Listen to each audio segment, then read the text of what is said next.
Sheikh Gousia HEC 92%.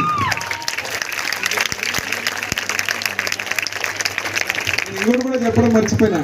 విద్యార్థుల యొక్క తల్లిదండ్రులకు ప్రభుత్వాలు బాధ్యతాయుతంగా పనిచేస్తూ విద్యా వ్యవస్థలో సమూల మార్పులు చేస్తూ ఈరోజు భారతదేశంలోనే ఒక నమూనాగా, ఒక ఎగ్జాంపుల్గా, ఒక సెట్ ఎగ్జాంపుల్గా ఉన్నటువంటి మా విద్యాశాఖ మంత్రి నారా లోకేష్ బాబు గారికి మా ఎమ్మిగనూరు నియోజకవర్గ జూనియర్ గర్ల్స్ కాలేజ్ ఏదైతే ఉందో వారి తరఫున, వారి యొక్క అధ్యాపకులు, ప్రిన్సిపల్ తరఫున, మా అందరి తరఫున ధన్యవాదాలు తెలియజేస్తున్నాం. నేను ఎందుకు చెప్తున్నా ఈ మాట అంటే, వ్యవస్థలో మీరు పెను మార్పులు, ఇదే వ్యవస్థ కొన్నేళ్ల నుంచి ఉంది. గత ప్రభుత్వంలో కేవలం రంగులు మార్చి మసిపూసి మారేడుగా చేసే పనులు చేయడం తప్ప ఆ వ్యవస్థలో ఒక్క మంచి పని తీసుకున్న పాపాన పోలే. మరి ఇదే వ్యవస్థలో ఈరోజు నారా లోకేష్ బాబు గారు ప్రత్యేకంగా మిడ్ డే మీల్స్ కావచ్చు, రీఆర్గనైజేషన్ కావచ్చు, టీచర్స్, అదే రకంగా పిల్లలకు టెక్స్ట్ బుక్స్ కావచ్చు,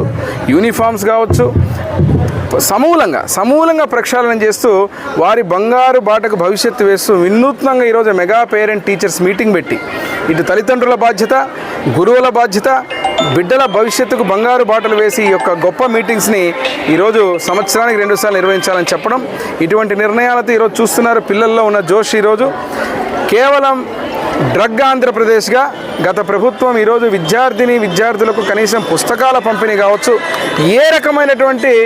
శాశ్వత పరిష్కారాలు చూపకుండా విద్యా వ్యవస్థనే సర్వనాశనం చేస్తూ రంగులు కొట్టి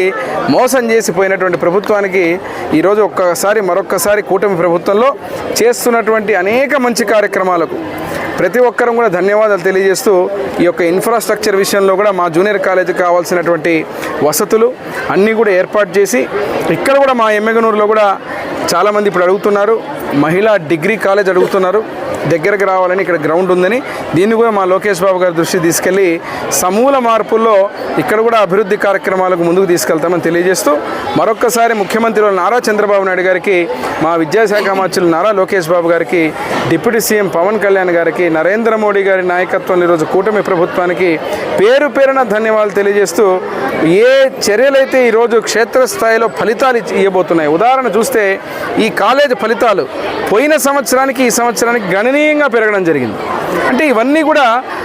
విద్యార్థులకు మనకు చేయాల్సిన అన్ని వసతులు, ఏర్పాట్లు, వాళ్లకు మంచి ఎన్విరాన్మెంట్ని ప్రొవైడ్ చేస్తే ప్రభుత్వం తీసుకునే ప్రతి చర్య ఈరోజు ఉత్తీర్ణత శాతము, రిజల్టే కాకుండా, స్ట్రెంగ్తే కాకుండా, జాయినింగ్సే కాకుండా ప్రతి ఒక్కటి పెరగడం జరిగిందని తెలియజేస్తూ మరొక్కసారి ఈ ప్రభుత్వం ధన్యవాదాలు చెప్తూ సెలవు తీసుకుంటాను.